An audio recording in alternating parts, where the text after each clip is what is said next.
El gobierno de la tarde. Este miércoles, mitad de semana, estamos a 10 de abril, ya son las 2:59 de la tarde, ese Francis tan puntual.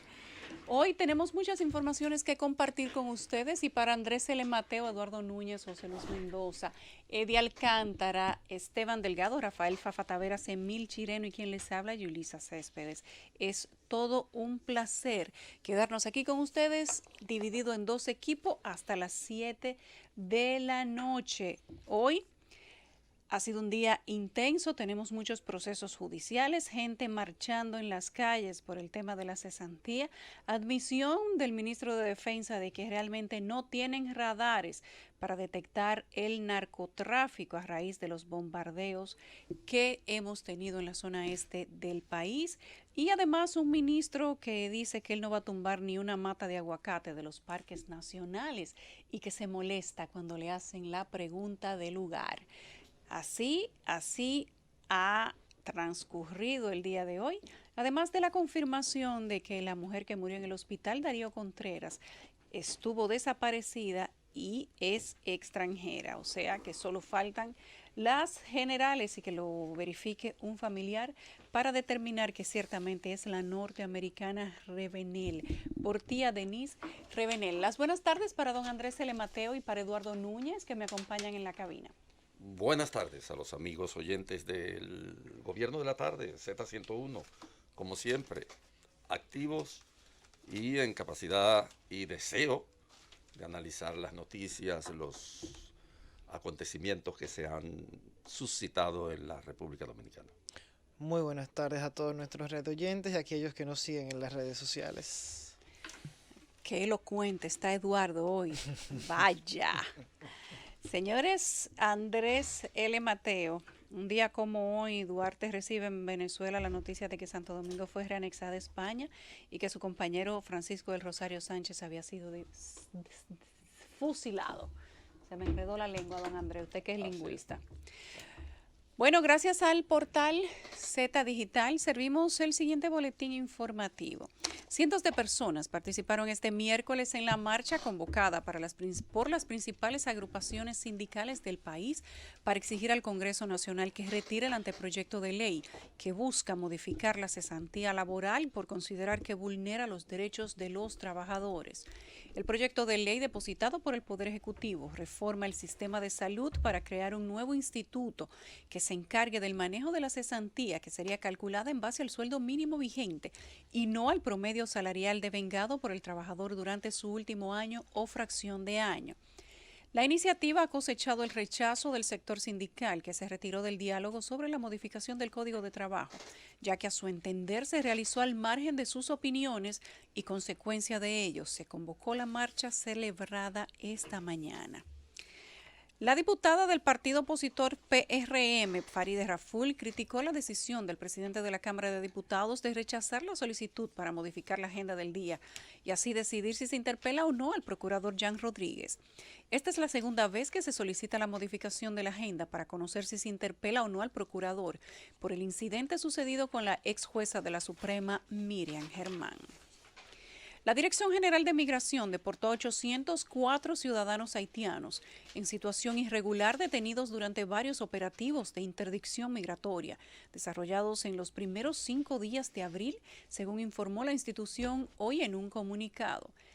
Además de los extraditados, las autoridades depuraron y despacharon a otros 236 haitianos indocumentados para un total de 1.040 detenidos durante los operativos en las provincias de Santiago de los Caballeros, Azua, Valverde, Peravia, La Vega, Puerto Plata, Montecristi, los municipios Santo Domingo Oeste y Norte y el Distrito Nacional. Los inspectores de migración recibieron asistencia de efectivos del Ejército, de la Armada y la Fuerza Aérea, así como de miembros de la Policía Nacional y el Ministerio Público, según informa la institución. El aspirante Carlos Amarante advirtió que una eventual división del Partido de la Liberación Dominicana como consecuencia de la lucha interna que lo afecta sacaría a esa organización del poder con nefastas consecuencias para el desarrollo alcanzado por el país en sus gestiones de gobierno. Mediante una nota de prensa, Amarante afirmó que la lucha interna del PLD está al rojo vivo por el sector leonelista, que busca a toda costa que su líder sea el candidato presidencial a las elecciones del 2020, lanzando ataques desaforados contra el presidente Danilo Medina, quien no ha dicho que buscará la reelección en estos momentos, dice Amarante. El director de la Comisión Militar y Policial del Ministerio de Obras Públicas, Luis Félix José, informó este miércoles que el enfoque del operativo en Semana Santa es la prevención. Indicó que mañana jueves a partir del mediodía inicia el operativo del ministerio, donde se fortalecerán los niveles de seguridad en las principales vías y carreteras troncales de la República Dominicana. Félix José aclaró que hacen su operativo un poco antes del que tienen planificado el Centro de Operaciones de Emergencias, porque el jueves en la tarde las personas ya comienzan a desplazarse. Detalló que el operativo tiene 4 fases: preparación, despliegue, control operativo y repliegue, y que reforzarán los puntos vulnerables de avenidas, es decir, que habrá patrullaje y asistencias en las vías donde ocurren más accidentes. Recuerde que estas informaciones pueden ser ampliadas a través de nuestro diario Z Digital y, por supuesto, a través de la plataforma de redes sociales de la Z101, todas con el usuario @Z101 Digital. Usted puede unirse a nuestro chat interactivo a través del canal de YouTube con el usuario Z Digital. Hacemos nuestra primera pausa y al regreso iniciamos con los temas que han sido noticia y los comentarios sobre estos de todo el equipo del Gobierno de la Tarde. El Gobierno de la Tarde. Iniciamos el Gobierno de la Tarde, son las 3:07. El comunicador Nelson Javier El Cocodrilo es interrogado en la Fiscalía de Santiago por el caso del payaso Kanki. Este comunicador santiagués ha sido invitado tras las polémicas declaraciones que emitió el pasado lunes en su programa hablando sobre el denunciado abuso sexual del señor Kelvin Francisco Núñez, alias El Kanki, en contra de varios niños. En las declaraciones, todos ustedes saben que el veterano comunicador hizo un comentario de 21 minutos que se encuentra en YouTube, que fue difundido en redes sociales, y él dijo que la periodista Adis Burgo, que es quien realizó la investigación que destapó los casos, que ella enterró en vida a Kanki. Y además dijo que el diablo se dio vida con Kanki, sus palabras textuales. Luego dejó entredicho que la mayoría de los querellantes son homosexuales y dijo: aquí los carajitos de 14 saben de todo. Padres, comiencen a hablar con sus hijos. Kanki en una parte se lo ganó. Hay muchas situaciones alrededor. Van a venir demandas de aquí para allá. Lo único malo de todo eso es que Kanki, punto suspensivo. También dijo, él tiene grados de culpabilidad, me dice él, pero de la red de pornografía dice que no. En sus declaraciones también emitió frases que llamaron la atención de los medios y que muchos entendían debía conducir a una investigación, cuando dijo que él esperaba que los errores de ellos, refiriéndose a él y a otros, de los comunicadores que cogían muchachitos y muchachitas, ahora iban a ser publicados. A raíz de esos comentarios, pues lo correcto era que la fiscalía lo llamara para que diera declaraciones, y en eso se encuentra en este momento.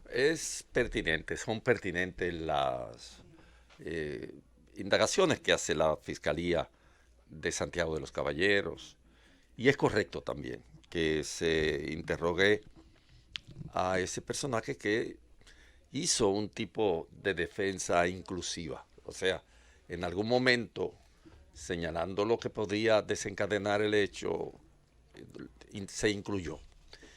Y eso ha creado muchas confusiones en términos comunicacionales. Uno piensa que realmente la Fiscalía debió haberlo interrogado y lo están interrogando en este momento. Nadie lo acusa a él, pero las redes han hecho prácticamente de todo con los señalamientos que él hizo. Y hay algo que él insiste sobre lo cual uno podría decir muchas cosas. Alguna gente suele, cuando hace el análisis de estos hechos, hacer una fragmentación de la responsabilidad y de la culpa. Entonces, le sacan una parte a quien realiza el hecho, lo señalan y lo consideran malo, pero inmediatamente pasan a analizar la responsabilidad de los padres. Y en el fondo, eso es una estructura de pensamiento que descarga de la culpa, porque la fragmenta. Lo que se está juzgando es el hecho.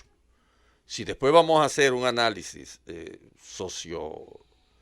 socioeconómico en lo que respecta al hecho, esa es otra cosa, pero mientras tanto, y a partir de lo hecho, la responsabilidad es de los que son victimarios, sin ninguna duda. Y otra cosa, el nivel de peligrosidad que la denuncia está alcanzando, porque ya se está hablando de una red de pornografía y de venta de favores sexuales con menores.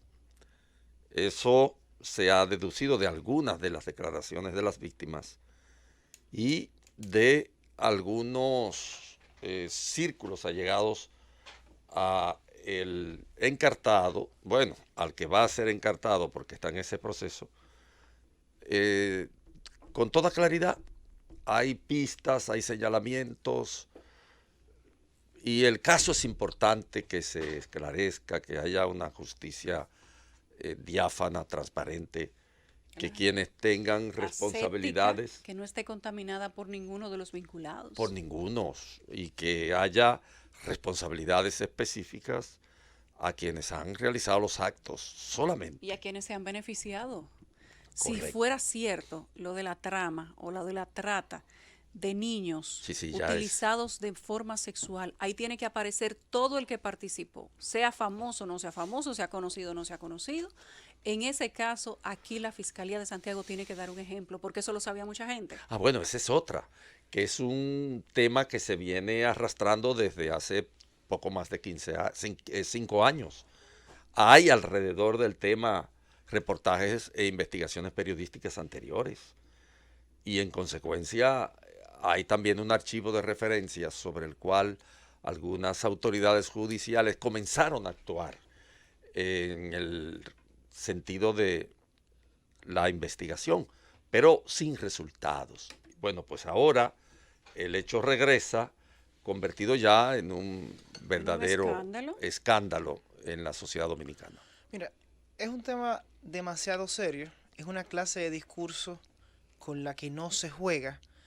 Expresar en medios de comunicación o en redes sociales, ya sea tema de violencia de género o tema de abusos sexuales, son temas que realmente son hipersensibles en nuestra sociedad, y que cuando se tiene la noticia de este tipo de delito o de este tipo de hechos, la reacción normal es la que ha tenido el Ministerio Público, la de investigar, la de preguntar, la de usted habla en calidad de confesor o usted está denunciando. Porque al final del día, tú dices el día de hoy, la actitud correcta, la actitud de hoy, sí, Porque sí. en los últimos 5 años no han tenido la actitud correcta. No, me refiero solamente a los hechos que hemos discutido hoy, acerca de la denuncia que hizo la denuncia, confesión, como se quiera tomar, que hizo el comunicador. Es un discurso muy peligroso para tomarlo a la ligera, vuelvo y repito, sobre todo por los temas que trata. Hay que tener mucho cuidado con la oportunidad o con la respuesta alegre de querer revictimizar a la víctima hasta cierto punto. Las víctimas no pueden responder penalmente de su propia desgracia. Exacto. Es decir, los padres ciertamente tienen que proteger a sus hijos menores de todos los peligros posibles, pero la intención dolosa de un tercero, claro, nadie puede prevenirla. Ese discurso de que los padres son responsables, hay que sacarlo. Es que no tiene ninguna cabida eso jurídicamente claro, hablando. Y además, el responsable, señores, es aquel que ha comprometido su responsabilidad penal según los elementos de un tipo penal. No hay que buscar a más nadie. Esa es otra cosa que hay que entender. Para que ustedes vean que esta es una sociedad que se alimenta de la doble moral. Aquí todo el mundo, según Andrés y yo escuchado en las últimas horas, todo el mundo en Santiago había escuchado por lo menos ¿algo? El rumor de la situación que se daba con esos niños. Comunicadores periodistas de Santiago tenían más información, inclusive que el mismo Ministerio Público. Y personas cercanas a quienes hoy defienden al imputado, de quien no digo que sea ni culpable ni inocente, eso lo tiene que determinar un juez, tenían las informaciones que hoy son públicas. Sin embargo, este personaje, Andrés, era una persona sumamente aceptada, inclusive en cada premio soberano, lo aupaban, le daban todos los beneficios y le entregaban ese merecido, y pongo la palabra merecido, reconocimiento, como si fuera señal de éxito. Y eso servía de motor para que los niños entendieran que tenían que quedarse apegados a una figura que los iba a catapultar hacia el llamado pseudo éxito al precio de cualquier cosa. Y nosotros tenemos que analizar cuáles son las figuras a las que esta sociedad le está dando tanta aquiescencia, los está upando, los eleva y los presenta como signo de ejemplo, aún sabiendo lo que hay detrás de esa imagen pública. Lo que hoy nos ha enseñado y lo que nos va a seguir enseñando, según lo que dicen las autoridades, el caso de este señor es que esta es una sociedad que se alimenta de la doble moral, que le encanta tener una doble vida y que aupa a aquellos que tienen una doble vida y que además esconden en la vida trasera cosas que son innombrables, pero si son personas aceptadas, entonces para la mayoría eso es suficiente. El gobierno de la tarde. Regresamos al gobierno de la tarde. Hoy se ha dado una admisión por parte del ministro de las Fuerzas Armadas, el general Paulino Sem, que ciertamente llama la atención, pero viniendo de él y siendo una respuesta, yo diría que hasta franca, pues hay que tomarlo con la sinceridad y con la seriedad misma que él lo hace. Él dice y admite que las Fuerzas Armadas no tienen radares para detectar el narco y otras amenazas, algo que es muy serio. Y él dice que se proveen las informaciones que en ese sentido le suministra el IDAC, el Instituto de Aviación Civil, y una vez recibida la alerta que da la IDAC, con ella ellos autorizan la operación para seguir la referida traza. Ahí es donde los pilotos entonces tienen que prepararse, montarse en el Tucano, arrancar para la localización, las coordenadas que da el IDAC y normalmente, como ustedes han visto en las últimas semanas, cuando los Tucanos llegan, pues ya no hay nada. Está la avioneta en el suelo, la droga no está, no se sabe quiénes llegaron y lo auxiliaron, quiénes vinieron en la avioneta, quiénes se llevaron lo que había, en qué vehículo, no se sabe nada. Él dice que ahí pasa cierto tiempo entre que reciben la señal por parte de las autoridades de aviación civil y que los tucanos salen, porque ciertamente los pilotos tienen que prepararse.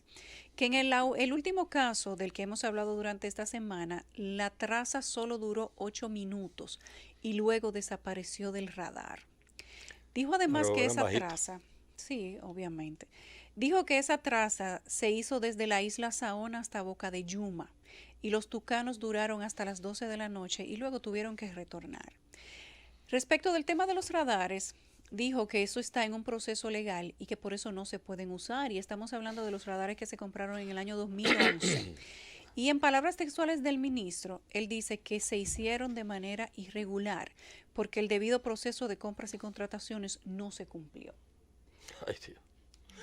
Esa tecnología va a quedar obsoleta para cuando... Bueno, tienen ya un tiempo que fueron, creo que fueron 57 millones, sí, algo así, sí, y no fueron instalados. De dólares. Es decir que estamos hablando de una inversión, lo que hablaba yo ayer sobrepasa los 1.000 millones de pesos. En lo que respecta, por ejemplo, al parque ambiental de la Núñez de Cáceres. Al Boulevard de la 27. Al Boulevard de la 27. Esto son un país de absurdos. Porque se hacen esas inversiones y después eso no sirve para nada, se abandona. Y esto pasó con los radares porque se había previsto que si se adquirían tucanos no servirían de nada sin radares, porque como tú localizas las naves, los vuelos rasantes, tienes que tener radares para detectarlo y poder organizar un operativo.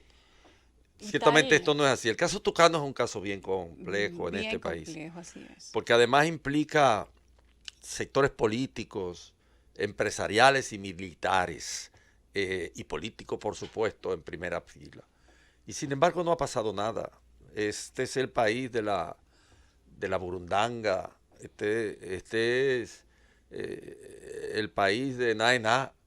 Y hay, en lo que respecta al caso de los tucanos, señalamientos muy concretos en lo que respecta... Ese fue un caso retorcido desde el inicio. Desde el inicio. Desde el inicio. Y apenas nosotros estamos hablando de los radares, pero ustedes saben que la compra de los aviones mismos fue un dolor de cabeza, que fue un procedimiento retorcido y que por motivo de ello se encuentra todavía en la justicia. Por ello hay un preso, varias personas que resultaron con medidas privativas y que con el pasar del tiempo pues jurídicamente se fueron desmontando. Un ministro de las Fuerzas Armadas que también quedó entre las garras de esa investigación judicial, estamos hablando del general Peña Antonio, pero eso fue con la compra de los aviones propiamente, algo que en su momento, sí, quien en ese entonces era senador, el doctor Domínguez Brito, decía que cómo se iban a comprar aviones si nosotros no teníamos radares, que qué íbamos a perseguir con los tucanos si no teníamos cómo localizarlo, y tenía toda la razón. Los años han pasado y después de eso, pues cada vez que se menciona a los tucanos hay que darle la razón a Domínguez Brito, porque dijo que se estaban poniendo los caballos delante de la carreta y que nos íbamos a arrepentir con el tiempo de haber hecho las cosas de esa manera. Miren los resultados hoy. Cuando se entró en el proceso de las compras de estos radares, de lo cual prometo investigar todos los datos para más adelante, la administración que gobernaba las Fuerzas Armadas era la del general Pérez Félix. Y esos equipos eran de tecnología israelí o son de tecnología israelí. De hecho, se compraron de forma directa a una empresa israelí que todavía aparentemente no ha tenido la solución del proceso para poder entregar los radares. Recibí la llamada ahora mismo de un experto, una persona muy conocida, me voy a reservar su nombre, es un militar de la aviación de larga data, vinculado a las luchas patrióticas de este país, por cierto. Y él me dice que los radares que tiene Aeronáutica Civil, adaptados con un teléfono especial, se pueden pasar a la aviación dominicana y ser efectivos, que no había ninguna necesidad de comprar más radares, simplemente adaptar estos que tiene Aeronáutica Civil, que son buenos, que se podrían emplear, y que no había que gastar ese dinero, porque simple y llanamente modificando, actualizando, adaptándole un teléfono, se les pueden pasar. Aquí hay más de un radar. Él me explica que hay 3 radares en distintos sitios del país y que esa compra era parte de ese frenesí que entró con los tucanos, que iba a erradicar la circulación de las drogas en este país. Alguien me enseñó en días pasados un cuadro estadístico de la cantidad de droga que entraba al país antes de los tucanos y después de los tucanos. Y después de los tucanos ha entrado más droga que antes de los tucanos. En un cuadro estadístico que puede estar a disposición de cualquiera, puesto que él lo sacó de las propias informaciones provenientes de la DNCD que se dan periódicamente. Lo que quiere decir que no sabemos nosotros. El caso de los tucanos es un caso peliagudo, es un caso difícil, es un caso en el que la mediación política lo desnaturaliza todo. Un caso en el cual hay gente implicadas que tiene nombradía y que tiene peso político en el país y que no ha sido tocada. El primer expediente que se instrumentó para encartar a estas personas se ha desarticulado. Ya eso está en el freezer del procurador, porque esa es una de las partes estratégicas de este país, que los casos muy sonados lo ponen en el freezer, lo enfrían y después le dan las soluciones políticas que todos sabemos, se agarran chivos expiatorios. En el caso de los tucanos, ahí está Piccini, vaya con la cruz a cuesta, Pero feliz. pero Porque callado si como una él- tumba, Si porque no le gustara el lugar donde está, él cantara y no canta. no, él no canta, él no canta, ni recita, ni habla, porque Piccini no es cualquier cosa. Piccini es una persona que hacía ese trabajo para otros jefes de las Fuerzas Armadas. Lo hacía, él era un operativo. Lo mismo que pasó con Oizoe. En Oizoe no se tocó a ninguno de los personajes verdaderos que tenían el negocio instalado. Por ahí anda Pimentel Caré. Pimentel Caré fue referido en los interrogatorios que levantó el Poder Judicial, el área de la investigación, 9 veces referido por los que eran acusados. Y el otro, el subdirector, que era una figura importante también, muchísimas veces nombrado por estas personas. ¿Y quiénes fueron a la cárcel? ¿Quiénes están dizque en la cárcel? Porque uno no sabe nada. Los operativos, el que llevaba el maletín, el que amenazaba para cobrar, los que cambiaban los cheques, pero esa estructura mafiosa necesitaba de un poder político que liberara las cubicaciones. Eso es lo que pasa en la República Dominicana, que el marco de la responsabilidad y la complicidad política termina diluyendo en agua de borraja todos los actos delincuenciales que protagonizan los políticos de cuello blanco. Mira, aquí tengo una información también que nos comparten desde un estamento militar igual. Y nos dicen, Andrés, que ese expediente del caso de los radares tiene un tema de falta de pago al suplidor. Además. Y que sí, obviamente el suplidor no iba a entregar un equipo que no le habían terminado de pagar. O sea que a eso parece que le falta, hay verdades de ambas partes y que todavía le falta un proceso. Pero el suplidor, si le el falta, es suplidor porque cobró algo. En Israel, Imagínate. Imagínense ustedes. Esto fue en la transición del 12 y este proceso fue entonces antes, en el 2011, como dice Paulino Sen. Así que entre trazas de droga nos veamos y a los tucanos que hagan lo que pueda y ojalá que se resuelva el tema con el suplidor de Israel para que finalmente o devuelvan el dinero o nos entreguen los radares, porque ¿qué vamos a hacer? El gobierno de la tarde. Vamos al gobierno de la tarde a las 3:32. La policía confirma que mujer que murió en el hospital Darío Contreras es extranjera y estuvo desaparecida. Y hay una alta probabilidad de que sea la señora Portia Denises Revenel, la mujer que murió en el hospital tras haber sido llevada accidentada en la autopista Las Américas, según dijo el vocero de la Policía Nacional, a quien tenemos en nuestra línea 11, el coronel Frank Félix Durán Mejía. Durán, buenas tardes. Buenas tardes, Yulisa. Buenas tardes a todos los en cabina. Un abrazo y un placer estar con ustedes. Bueno, la confirmación es solo de que es extranjera, no que es ella. No, profesor, ya sí, hoy, en el día de hoy podemos decir ¿Qué es ella? positivamente que es ella, porque las huellas que enviamos ayer hoy nos confirman que coinciden en un 100%. ¿A dónde las enviaron ayer, Durán? ¿A Estados Unidos? Fueron enviadas a Nueva York, creo que específicamente al estado de Vermont, New Jersey. Sí, Mount Vermont. Y las circunstancias han sido enteramente aclaradas. Profesor, ¿cómo te excúseme que no lo saludé? Muchas gracias. Las circunstancias han sido enteramente aclaradas. Bueno, no enteramente aclarada, porque todavía faltan algunos detalles que aclarar. Por ejemplo, la identificación positiva del cadáver del masculino todavía no ha podido ser positivo, porque las huellas que se tomaron no pudieron ser buenas, como nosotros decimos, ya que el estado en que él se encontró no dan una huella muy buena.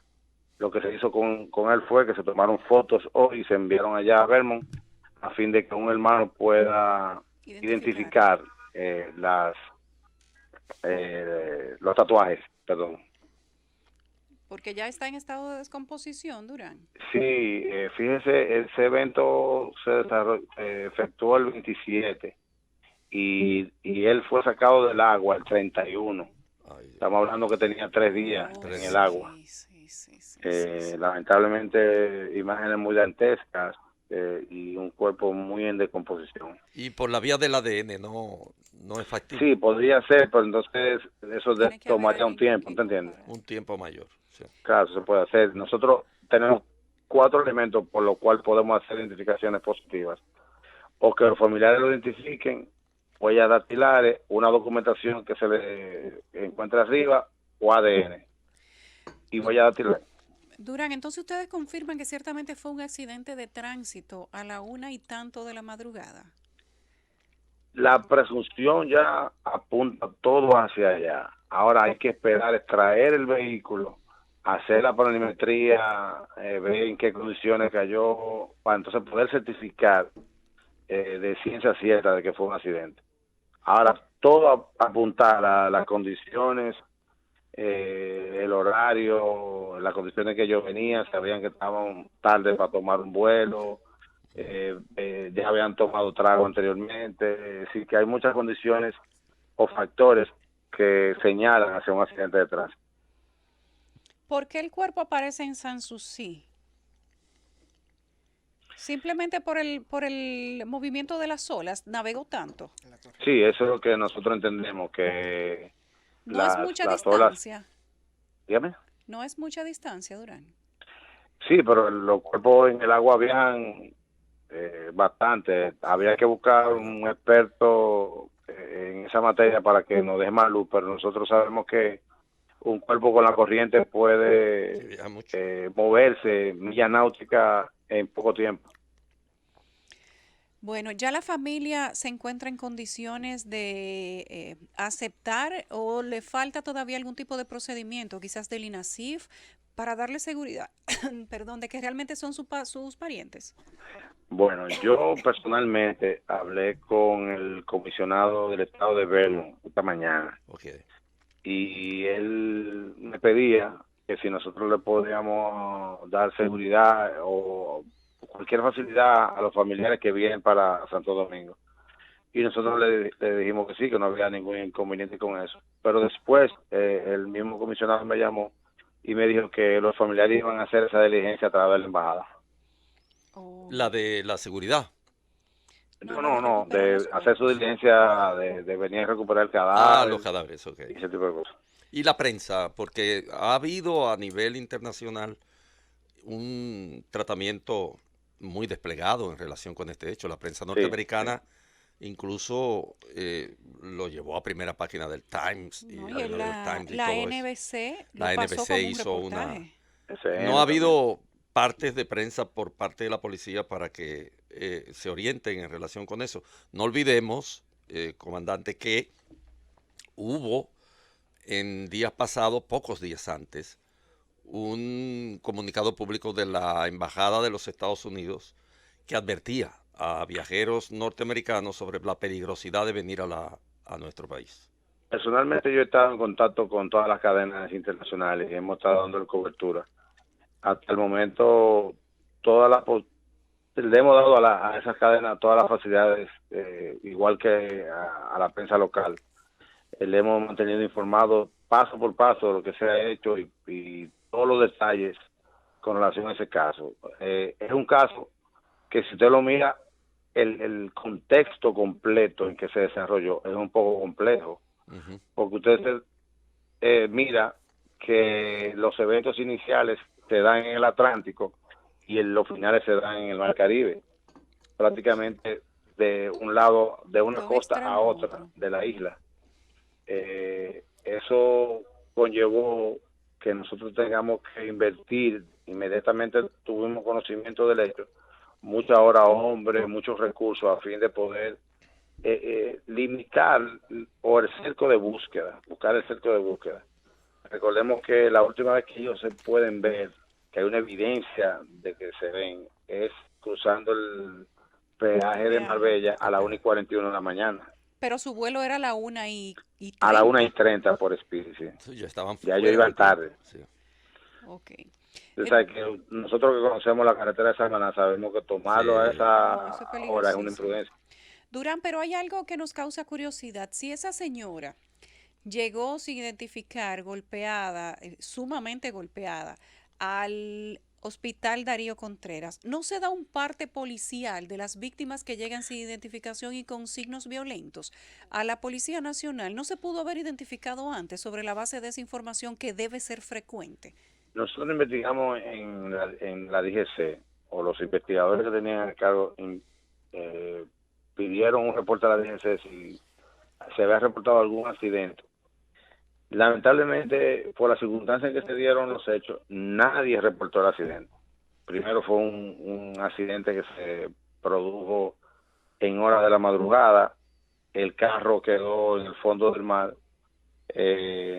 esa señora quedó ahí, nosotros estábamos buscando dos personas, y recuerde que ese caso será el 27. Todavía cuando la ambulancia recoge la señora, No ve el carro. nosotros como policía no la estábamos buscando como desaparecida. Sí. Pero mi pregunta es, si no informan los hospitales a la policía cuando reciben personas con evidentes signos de violencia y que no tienen identificación ni un familiar que los haya reclamado, más si muere, ¿la policía no recibe de inmediato un reporte? Hay un parte que se da y se inicia la investigación, pero en este caso no se dio. O sea que increíblemente el destino jugó todo en contra. Al parecer, sí, hay circunstancias que todavía hay que seguir investigando, Muy bien, pero porque ya hay ustedes muchos descartan cualquier factores otra... que no han quedado claros con relación a este caso. Ok. O sea que Hemos ido todo... depurando, sabemos que fue un accidente, recuperamos los cuerpos, pero hay detalles de la metodología en que se dieron, el contexto en que se dio todos los hechos, que de verdad que los investigadores tienen que aclarar Sí, eso. suena bastante increíble, ¿eh? Sí, sí. Atravesaron prácticamente el La país isla. por la mitad. Del Atlántico al Mar Caribe, un accidente que nadie vio, un cuerpo que aparece en Sanssouci, el carro en el fondo del mar, la mujer se voló todos los procedimientos sin darse cuenta, la policía no se enteró la DGC, o sea, ¿cuántas cosas jugaron en contra, coronel? ¿No? Y nosotros buscando, el hecho se da el 27, a nosotros se nos informa el día primero. Es decir, esos eventos se dieron antes de nosotros iniciar la investigación.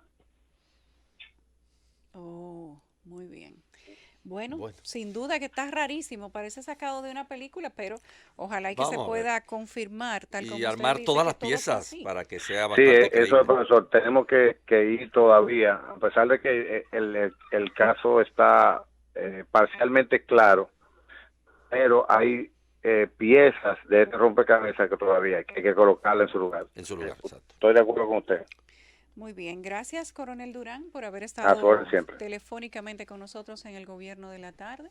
Ojalá y que este caso quede totalmente aclarado por la tranquilidad de la sociedad dominicana y primero por la tranquilidad de los familiares, que entiendan que ciertamente las cosas se dieron de esta manera.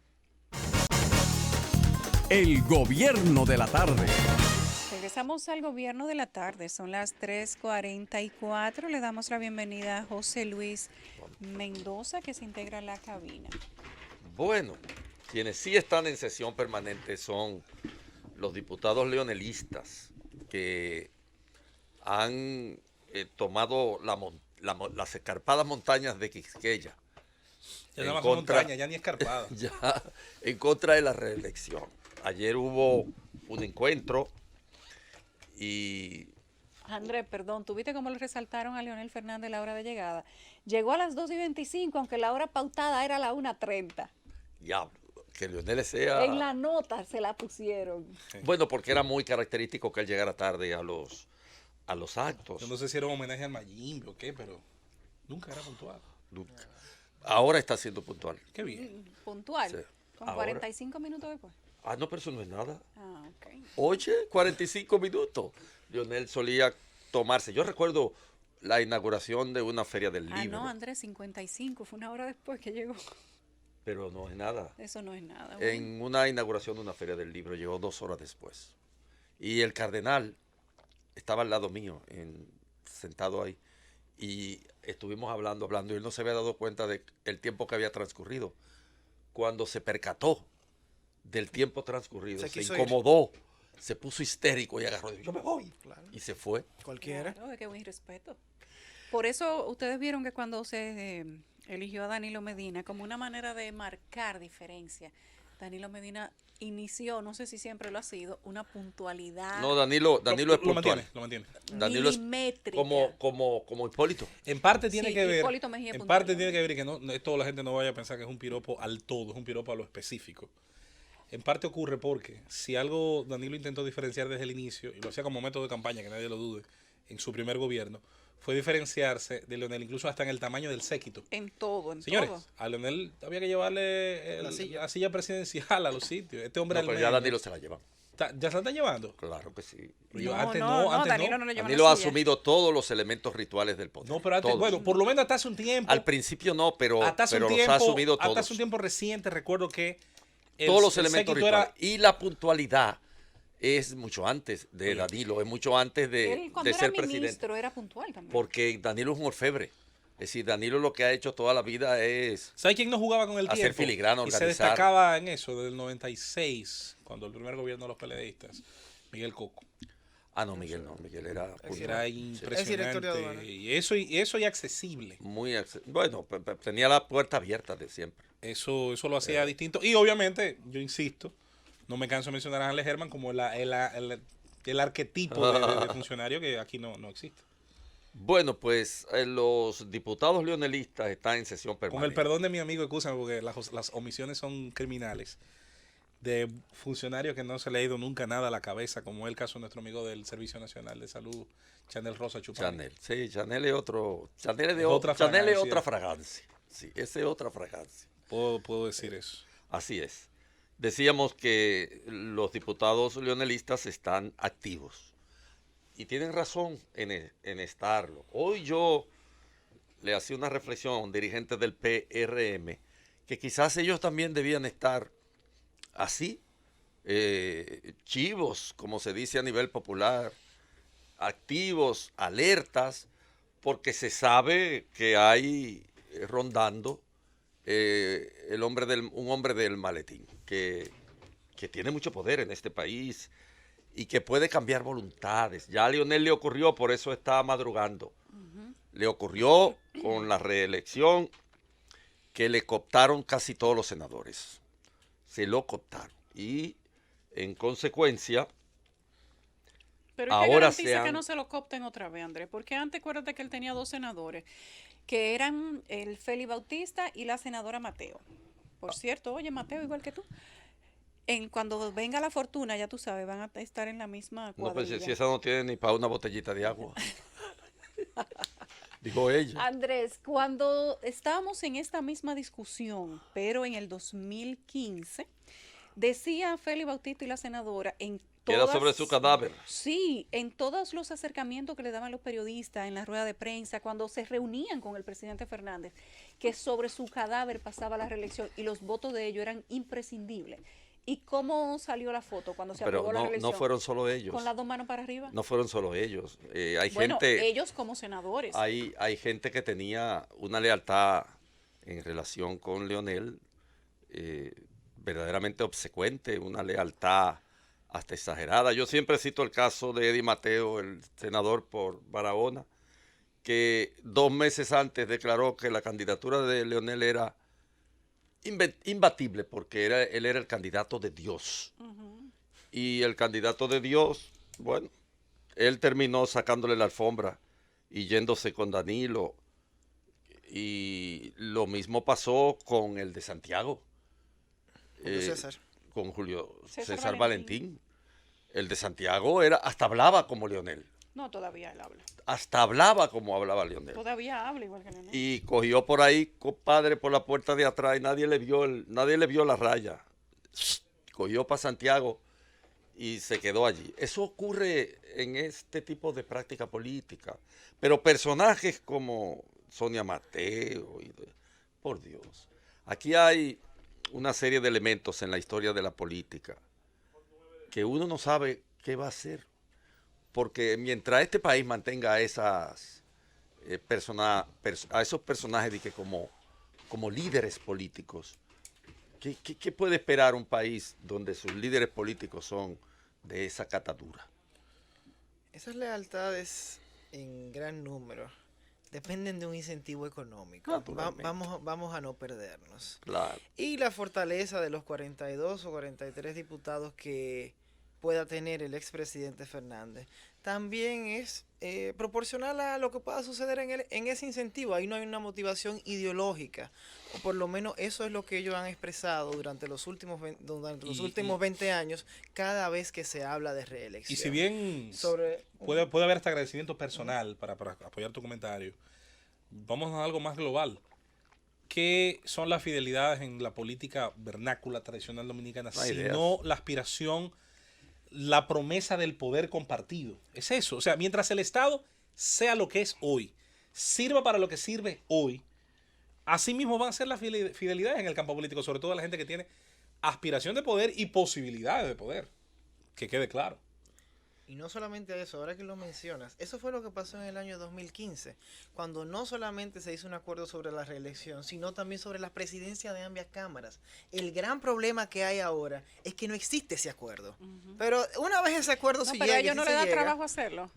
No crea. ahora está difícil, señores. No crea, eso no da trabajo. Ahora está No, difícil. muy difícil. Muy difícil. Cuando la división se trata sobre poder. Pero ¿qué ideas? Y la diferencia están tan marcada, no es tan difícil. ¿Qué ideas rondan? Ideas en el bestiario político dominicano. Ninguna. ¿Cuáles son las ideas del bestiario político dominicano? Hay una propuesta, por ejemplo, Juan Bosch era un proyecto social y te lo definía, tú te lees, mucha gente habla de Juan Bosch. Los tres líderes históricos, hasta Balaguer, era vete hasta más cierto lejos punto todavía. líder social. Juan Isidro Jiménez Grullón, votado por nadie, tenía un proyecto. Un proyecto, sí. Un tipo sin ninguna popularidad, pero tenía un proyecto. Pero en un país donde Amable Aristi Castro es líder de una comunidad, un hombre que tira puerco, que tira chivos desde los aviones, de los helicópteros. ¿Qué ideas puede rondar ese bestiario político en nuestro país? Simple y llanamente la concepción patrimonial del Estado. Eso sí, la concepción de que de lo que se quejó Ulises Francisco Espaillá muchas veces tan pronto cogió el poder, que las citas que le pedían en el 99% eran para solicitarle algo, para pedirle dinero, para pedirle beneficios de algún tipo. La realidad es que en la República Dominicana no hay un proyecto político sustentado en ideas. Los partidos tradicionales, los partidos del bestiario político, no tienen una idea central. Yo tengo esta idea. Bosch, por ejemplo, qué sé yo, era un proyecto social, él como tal, y lo expresaba en sus prácticas, en la lectura de la práctica política de Juan Bosch, tú lo puedes leer, pero al mismo tiempo en las acciones de gobierno, porque mucha gente piensa que a Bosch lo tumban solamente porque olía comunista y porque lo acusaban de comunista, pero Bosch produjo la ley de plusvalía, produjo la ley del precio tope del azúcar. Bastaba con que oliera demócrata. Bastaba con que a la oligarquía dominicana y el estado de cosas cultural que encontró le oliera a alguien que no iba a aceptar las prebendas a cambio de los privilegios.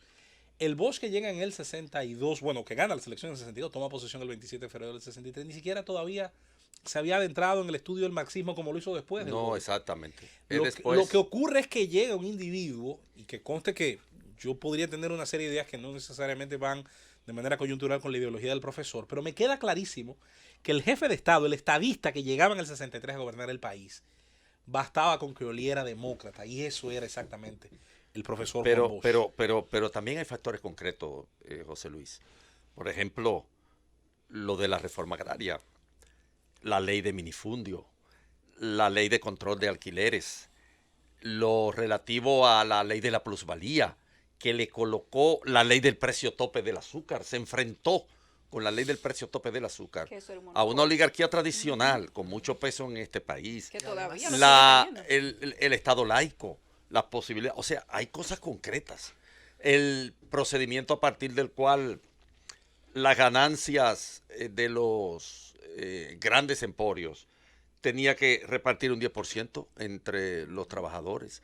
Es decir, Bosch tuvo también cosas concretas, pero además tuvo algo que para mí sí que es esencial y permanente. Y es que enseñó que se puede ser político sin ser ladrón, que se puede hacer política de otra manera. Y que se Él puede enseñó postular eso. para la Constitución sin tener que ser para beneficiarse. La Constitución que postuló Bosch en aquel momento Prohibía sigue la siendo reelección. moderno todavía ahora. No solo eso, Andrés, en adición a lo de la reelección que la prohibía, todavía para esta época sigue estando acorde.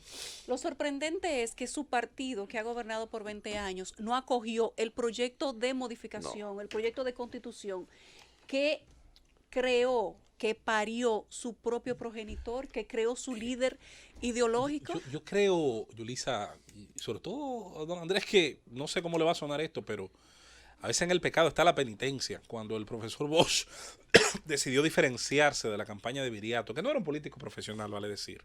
Y una gran persona. Y era, eso sí, parece que era un gran ciudadano. Yo Sí, no yo pude he escrito mucho conocerlo, sobre pero, él. Y parece que una de las grandes diferenciaciones del profesor Bosch fue la idea del borrón y cuenta nueva, que no significaba antes lo que significa hoy, hay que decir.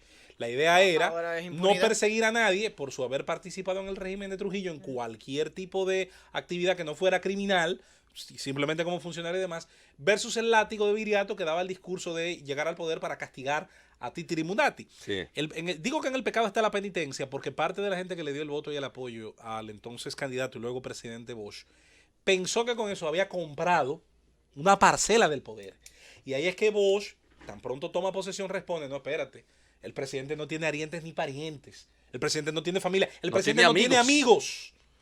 Es que se había acostumbrado a un estado de cosas. Y viene Sí. este hombre formado en la Cuba de Pío Socarrás, en la Cuba de la Constitución del 40, de la que él fue, por cierto, parte de su redacción, y de los procesos centroamericanos, de Arbenz y de otros casos más. Y viene un individuo que, insisto, ciertamente tenía un gen demócrata. Y eso, señores, en una época como esa era lo más cercano a ser sospechoso de todo lo malo. Exacto. Y ciertamente el borrón y cuenta nueva también se desnaturalizó. No lo vamos a Totalmente. analizar ahora, pero se desnaturalizó en la intención comunical. Lo que Claro. pasa es que el que quiso entenderlo al revés lo entendió y así lo puso en práctica. Sí, porque sí, ciertamente no había nadie, discípulo de Juan Bosch, que no supiera a qué él se refería con el borrón y cuenta Cuenta nueva. Lo nueva, que pasa sí, es que lo claro. torcieron. El gobierno de la tarde. Regresamos al gobierno de la tarde a las 4:01. Es momento del comentario de don Andrés L. Mateo. Muchísimas gracias. Yo quiero hoy también, como el otro día hice, ceder mi espacio a Víctor L. Rodríguez con un artículo que se llama Si me hubieran preguntado cómo deshacerse de Miriam Germán. Yo quiero decir primero quién es Víctor L. Rodríguez. Víctor L. Rodríguez es un intelectual dominicano. A él no le gusta que le digan así. Pero es una persona muy conocida en el ámbito de los libros, doctor en Derecho, pero además es economista, especialista en impuestos, fue asesor de impuestos internos y ha tenido mucha experiencia en el mundo de los impuestos. Pero es un libre pensador, es un intelectual permanentemente sobre los libros. Quienes lo conocen saben de quién yo estoy hablando. Él escribe generalmente en acento y es una figura importante. Yo quiero, antes de leer las notas de Víctor Rodríguez, decir que en la prensa de hoy, por ejemplo, respecto del caso de Miriam Germán, hay un par de artículos. Uno de Rosario Espinal, donde trata la evaluación de los jueces por los políticos y la considera una farsa. Ella dice que ciertamente no hubo evaluación, que los criterios fueron otro tipo de criterio que quizás nadie sabe, porque con qué criterios se eligieron, por ejemplo, un solo juez por cada sala de la Suprema Corte. No se dieron explicaciones. Y ciertamente no hubo, según Rosario Espinal, evaluación, que fue una verdadera farsa. Además hay un pequeño artículo en el periódico Hoy, que es de la redacción, que dice que el tollo del Consejo Nacional de la Magistratura es una herida no cerrada, con la magistrada Miriam Germán, a la sazón jueza de la Suprema Corte de Justicia, dejó una herida institucional que no quedará cerrada por ahora. Pero además hay una denuncia de entidades que piden investigar una supuesta oficina para difamar persona que instaló el Procurador General de la República y que ahora enfila sus cañones, continúa con Miriam Germán y agrega a Edith Febles como objetivo de esa oficina de difamación. Dicen que esa oficina funciona con fondos públicos en las instalaciones de la Plaza Fernández II de la avenida Winston Churchill, esquina José Amado Soler, en el Distrito Nacional. Hicieron un depósito donde la defensora del pueblo, para evitar que se materialice a partir del trabajo de esta oficina, que incluye periodistas, asesores, una serie de gente pagada por la Procuraduría General de la República, y que la Comisión Nacional de los Derechos Humanos de la República Dominicana y el Comité Nacional de Lucha contra el Cambio Climático entregaron ayer todos los datos a Zoila Martínez Guante, que es la presidenta, es la defensora del pueblo.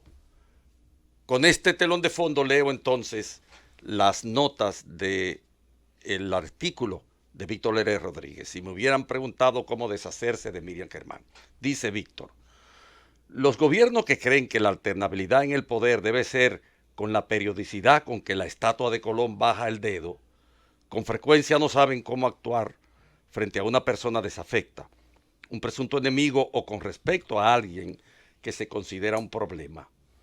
La torpeza de los gobernantes es mayor cuando se tiene el poder absoluto, que produce la sensación de que todo se puede. Transgredir uno o más límites sin consecuencia de tal sensación de éxito y realización que uno puede creer que puede violar otros con los mismos resultados. En los gobiernos absolutos, donde quien manda se vuelve legislador, ejecutor y juez, eso se convierte en una adicción. ¿Qué irreversible conducta apuntan, señalan secuelas en muchas ocasiones que los propios actores no ven venir? Tal es la incertidumbre en la sociedad cuando la razón desaparece en los gobernantes por su persistencia de estar en el poder. Cuando estos acuden a la racionalización como mecanismo de defensa para justificar su permanencia o la extensión de su mandato, y como si se tratara del ejercicio de un sacerdocio que conlleva sacrificios ineludibles, creen en su eternización en el poder como una imperiosa necesidad.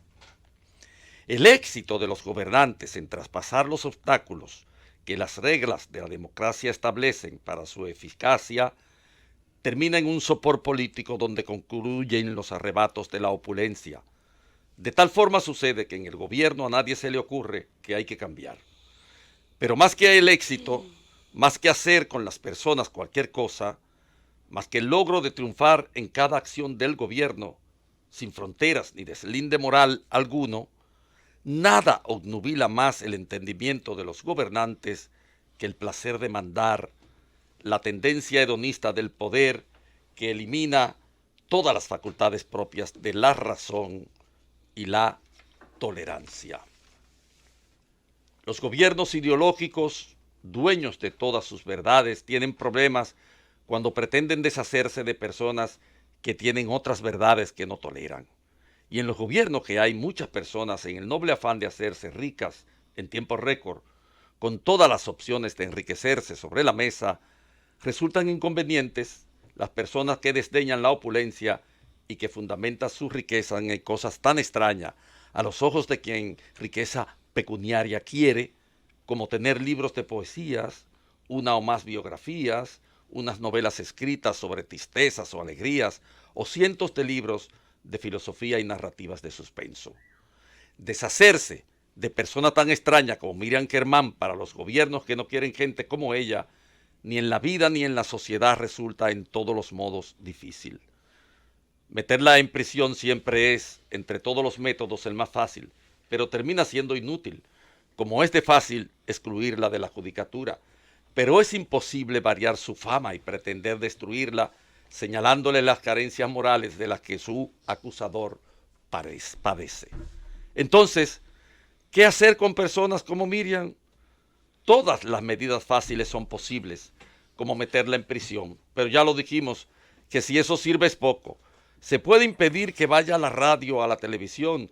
También se puede usar a alguien que, ejerciendo la función perversa con la misma carencia de principios que el inquisidor que le paga, diga en un matutino de la televisión que Miriam Germán debe demostrar que es inocente de todo lo que se le acusa, violando las que a su parecer son las inútiles garantías de imputado y del debido proceso. Si me lo hubieran preguntado, se lo digo. El mejor método para salir de Miriam Germán era decirle que hay libros en la Isla Beata, indicarle los títulos hasta el infinito, montarle en un bote con su testaferro y la hermana de él y decirle que tarde o temprano allá estaremos los que nos gustan los libros y también la queremos, porque tal como iría ella, todos iríamos presos. Porque cuando los gobiernos empiezan con una persona, eso no termina en ella, se repetirá en otra y en otra. Yo iré con mucho gusto si hay en la Beata todas esas cosas. Como yo no sé la música que le gusta a Miriam, pero creo, según indicios que pudieron decirle, que donde iba hay música argentina y autores y cantantes uruguayos que quizás estén en persona. Alfredo Citarrosa, Jorge Cafrune o Atahualpa Yupanqui, porque sus muertes son historias falsas. Ellos están vivos, igual que lo está Elvis Presley. El gobierno de la tarde. Regresamos al gobierno de la tarde. La experticia enviada a los Estados Unidos para la identificación de los norteamericanos, de lo que ya hemos hablado con el vocero de la policía, dice que son los tatuajes que poseían, que se pudieron concretar con identidad. Se maneja la tesis ya de manera confirmada del accidente de tránsito a la madrugada del 27 de marzo cuando se dirigían al Aeropuerto Internacional de las Américas. Según la versión extraoficial, el accidente pudo producirse en los alrededores del kilómetro 17 de la autopista Las Américas, ya que el automóvil que transportaba a la pareja cruzó el peaje Marbella de la carretera de Samaná y no llegó a cruzar el de Las Américas rumbo al aeropuerto. El Ministerio Público solicitará a los jueces de la Oficina de Atención Permanente de los Servicios Judiciales de Santiago prisión preventiva contra Kelvin Francisco Núñez Morel, alias El Canqui, y declarar el caso complejo sobre las denuncias de abuso sexual contra menores que pesan contra este.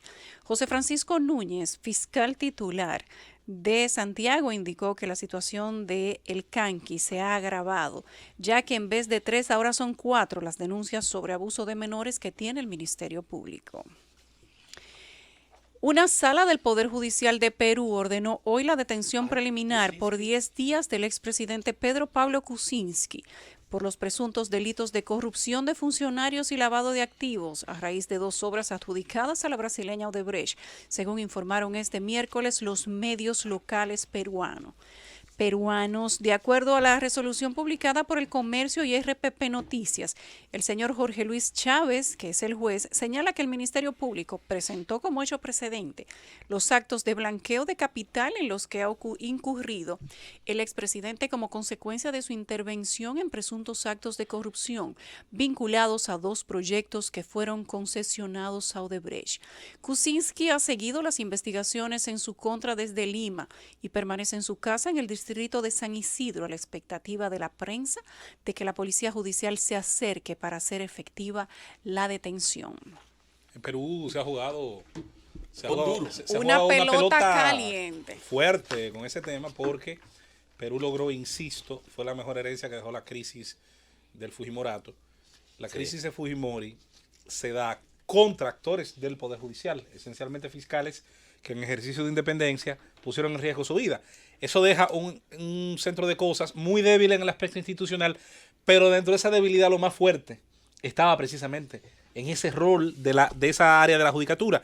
Los procesos de gobernanza que siguieron, con sus defectos y con sus virtudes, no hicieron sino fortalecer más ese brazo, y por eso Perú, que es un país, insisto, con muchas deudas sociales acumuladas, pero otras que las está pagando, tiene esa ventaja al día de hoy. La experiencia con Fujimori otorga el punto técnico jurídico del precedente. Y es lo que ha sucedido con el presidente Alejandro Toledo y con el presidente Pedro Pablo Kuczynski. Algo muy interesante en torno a Pero ese no solo ca- con ello, No, Humala tuvo preso. y a eso voy. Y su mujer. Y algo muy interesante con ese caso es que no solamente estos dos últimos presidentes, sino también ese presidente cholo, como dicen los peruanos, Ollanta Humala. ¿Qué nos trae eso y qué nos trae eso a colación? Todo el que ha tenido una vinculación con esa empresa, y cuando digo todo hablo de ciudadanos especiales privilegiados que son presidentes, le ha llegado por lo menos una servilleta a su casa. Sí, pues es una citación. A nivel internacional. Los tres presidentes Incluyendo brasileños consorciados. y los tres Todos. presidentes peruanos que tuvieron vinculaciones con la empresa. Está presa la líder, la Fujimori. por lo- Todavía sigue presa. Por lo menos un proceso se le ha abierto. Óyeme, la Fujimori está presa y ella es la líder del Parlamento. El Parlamento. El Pero que proceso va. de persecución a la corrupción en Perú de los últimos 15 años ha tenido incluso una vinculación con el mundo cultural.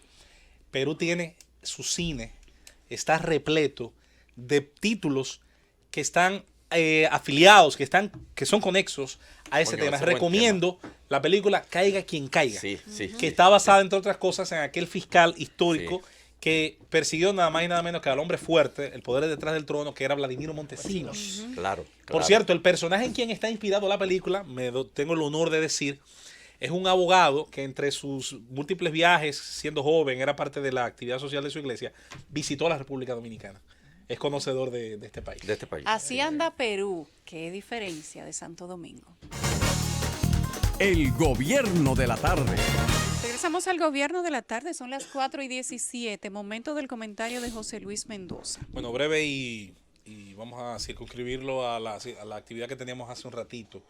Hoy decide un político en ejercicio, un político de trascendencia, y nada más y nada menos que un candidato a la presidencia de la República, como Luis Abinader, hacer un encuentro con la prensa especializada en materia deportiva. Se nos invitó, decidimos ir, y decidimos ir por varias razones. Una de ellas es porque se iba a permitir que nosotros propusiéramos los temas.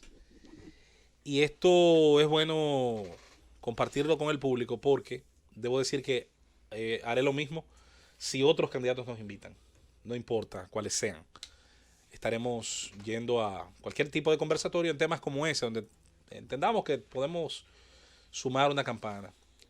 Por cierto, comparto con ustedes el espíritu de nuestra intervención junto a nuestros compañeros del análisis, crónica, narración, redacción deportiva.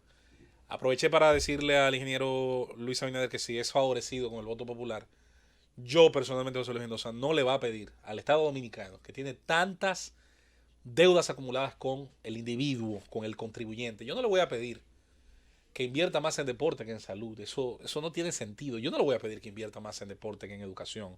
Eso no tiene ninguna lógica. Es más, difícilmente podría pedirle que invierta más de lo que se está invirtiendo, y miren que es muy poco, es el 0,005% del presupuesto nacional. Pero en publicidad, por ejemplo. Ahí vienen una parte de los elementos que sí tome en cuenta. Soy de los que entiende que las cosas se tienen que revisar en su funcionamiento. Las cosas que funcionan bien en nuestro país, y cuando digo las que funcionen bien, le pido a todos ustedes que nos escuchan que cierren sus ojos y piensen qué cosas en el día a día, como dominicano, como consumidor, como comprador, como ciudadano, a usted le satisfacen. Sean muchas o sean pocas. ¿Es una experiencia satisfactoria para usted ir al cine? Buen parqueo, buen aire, buen servicio. Pues el servicio de cine es algo satisfactorio. Vale lo mismo, se siente usted satisfecho cuando va a X restaurante, el servicio que recibe por lo que paga. En cuanto a la seguridad, al confort, bueno, pues usted tiene ahí un servicio donde se siente satisfecho. Usted se siente satisfecho cuando va a una plaza comercial X, con la oferta, lo que brinda, la comodidad. Ese es un perfecto ejemplo de una satisfacción por la cual usted, a esos lugares que le he citado, usted vuelve. Usted saca de su bolsillo, de su tiempo, e incluso invita a otros a consumir no ya ese servicio o adquirir ese bien, sino a vivir esa experiencia. Porque de eso se trata, de experiencias. En ese sentido, yo le decía a tanto al ingeniero Abinader como a los presentes que hay que revisar en nuestro país las cosas que han funcionado correctamente durante mucho tiempo. ¿Por qué creció el turismo en la República Dominicana? si cuando en los años 70 temprano le fueron a hablar al entonces presidente y el entonces presidente ni sabía, ni creía, ni se negaba, ni admitía, pero lo veía bien. Pasa el tiempo y el capital privado comienza por cofre sí, por Puerto Plata, a generar las inversiones. Y el Estado a generar los espacios para que esas inversiones puedan llegar con ciertos incentivos. La respuesta a eso está en la estructura enorme, grande, ampliada, con muchos distintos niveles de confort en su oferta que hoy supone el turismo dominicano. ¿Pudiera ser mejor? No tengo ninguna duda de que pudiera ser mejor. Soy de los que ha insistido en que el modelo se nos ha complicado un poco porque seguimos vendiendo la idea del hotel cerrado cuando la idea debe ser vender la sociedad abierta. El problema de eso es... El todo incluido. El problema de eso es que la seguridad con la que cuenta el turista dentro de ese todo incluido no se le puede ofrecer fuera. ¿Por qué? Porque al ciudadano nativo no se le puede ofrecer. No, y porque el todo incluido es un enclave. Exacto. Tú ahí adentro lo tienes todo. Tiene los satisfactores materiales, las diversiones. Exactamente. Todo está circunscrito al enclave. Esa es parte de la oferta. Y ahí don Andrés tiene toda la razón del mundo. Se separa, lo que siempre hemos dicho aquí, políticas generales, extensas, fuera de casos específicos. Si el desarrollo de la hotelería no tuvo más que, entre otras cosas, hacer una buena oferta para la inversión, generación de empleos, un cambio brutal incluso en la forma de producción de riqueza de la región este, por ejemplo, pero al mismo tiempo supuso el crecimiento de un sector consumidor, altamente consumidor, de elementos que produce el país, como son su agricultura, como son sus frutas, como son sus productos ganaderos, lecheros, etcétera. En ese sentido, es un perfecto ejemplo de lo que quiero decir. Hace 20, 30, 40 años, el consumo, por ejemplo, de deportes estaba claramente relacionado a marcas deportivas específicas. Me van a perdonar el departamento de ventas de la Z, pero citaré por nombre que los programas favoritos en esa época de don Andrés podrían ser la Cabalgata Deportiva Aguilé, el Mundo Deportivo Malboro, Deportes Barceló. Claro. Sí. Si se fijan, el sector deportivo de la época Y amalgama de colores en la pelota. Oh, pero claro, con más Reynoso, con Más el Reynoso. gran Max Reynoso, un tipo sumamente culto y con unas condiciones fuera de serie. Pero también en el deporte estaban en esa época, hablando de intelectuales, Troncoso, don Tomás Troncoso, Tomás Troncoso. y entre muchísimos otros extraordinarios hombres. Ahora, había algo claro: las grandes instituciones privadas de cualquier rubro, licorero, cervecero, tabacalero, entre otros productos de consumo, como Procter & Gamble, productor de esa casa de máquinas afeitadoras, podían darse el lujo de hacer esa inversión porque dentro del capítulo de deducción de impuestos sobre la renta estaba específicamente el tema del deporte. Y había un vuelco hacia el voleibol, hacia el baloncesto, hacia las actividades específicas de la época. Yo he insistido aquí que lo que se hace en grande se tiene que probar también en pequeño y en mediano. Los capítulos de inversión y de, sobre todo, función social corporativa, sea que una empresa decida invertir en salud, sea que una empresa decida invertir en deporte, deben tener un premio, deberían tener un premio. Ese premio es tan simple como reconocer que si una parte de esos recursos va directamente del empresario, del dueño de los recursos, a los beneficiarios de una política específica, entonces nos ahorramos el paso de esos recursos por todo el laberinto burocrático, que luego entonces tiene que asignarlo en el presupuesto, pero que luego tiene que llegar en las partidas correspondientes, pero que después que llegan las partidas correspondientes al ministerio o a la oficina descentralizada, entonces descubrimos la triste realidad de que el 90, 95, a veces hasta más del porcentaje de eso que llega a gasto corriente es nómina. ¿Y cómo rayos te va a desarrollar un programa uno solo si todo lo que recibe es gasto corriente? El Instituto Nacional de Educación Física, que hoy puso como ejemplo un gran colega, el amigo Julián Suero, está recibiendo anualmente unos 387 millones de pesos anualmente. Una infamia. Al mes gasta 32 en nómina. ¿Para qué rayo de eso? Para nada. Ahí se lo llevó todo. Entonces, la educación física como tal, proyectada a las escuelas, enseñándole a los niños desde las distintas partes del cuerpo, que es un músculo, que es un tendón, cómo se entrena una cosa, cómo se entrena la otra, pero sobre todo, oiga lo que yo pienso, yo no estoy pensando en sacar atletas, yo estoy pensando en generar ciudadanos sanos, entrenados, porque si logramos... Y con la misma disciplina del atleta, porque fíjate que si el lo más bonito atleta... que tiene el deporte, Claro. te enseña a respetar las reglas y al árbitro, Exactamente. porque te enseña a perder, Yulisa. La Exactamente. única cosa en la vida que te enseña a perder el deporte, nada más te enseña a perder. Y a son coexistir, a personas interactuar. que reciben un entrenamiento inclusive parecido al militar, pero con un enfoque más ciudadano. Bueno, eso también tiene un elemento filosófico interesante lo que dice Yulisa, porque el deporte, no olvidemos, el entrenamiento deportivo es un hijo leano del entrenamiento militar grecorromano. Claro, así era. La jabalina, Era parte el de- correr, el todo aquello, ¿no? deporte, la disciplina deportiva es como un hijo consentido Sí, de la sí, no hay milicia duda, porque no hay no duda que es tiene así. las consecuencias que tenía el no hacerlo perfectamente. Concluyo diciendo que una de las cosas que le dije al De señor, hecho, al las señor artes Luis, marciales con competición oh, son claro, deporte. pero por ejemplo, las artes marciales sin dudas. Al final yo lo que quiero decir es lo siguiente, contrario a todos los sectores del mundo que naturalmente piden más, yo lo que creo que el deporte, sobre todo profesional, lo que tiene que pedir es más libertad, sin pedir más del presupuesto público que ya está demasiado comprometido y que incluso con una reingeniería del gasto todavía habría prioridades, como son la salud, la educación y la seguridad. En mi opinión, una tríada insuperable hoy por hoy en cuanto a necesidades, después va la infraestructura si usted quiere. Yo soy de los que siente que como deportista mi mejor aporte que yo puedo hacer a este país, a esta sociedad, no es pedir más de lo que ya no hay y de lo que hay muy poco y de un proceso que muy bien describía él, de un endeudamiento, señores, que nos va a obligar a pagar 35 de cada 100 pesos del presupuesto en intereses de la deuda, no en capital ni siquiera de la misma. Por lo tanto, lo que tiene que venir, pase lo que pase, es una disciplina fiscal extraordinaria para que el deporte se salve. Por lo tanto, yo lo que exijo no es tanto y seguir sacando donde no tenemos de ese barril sin fondo, no.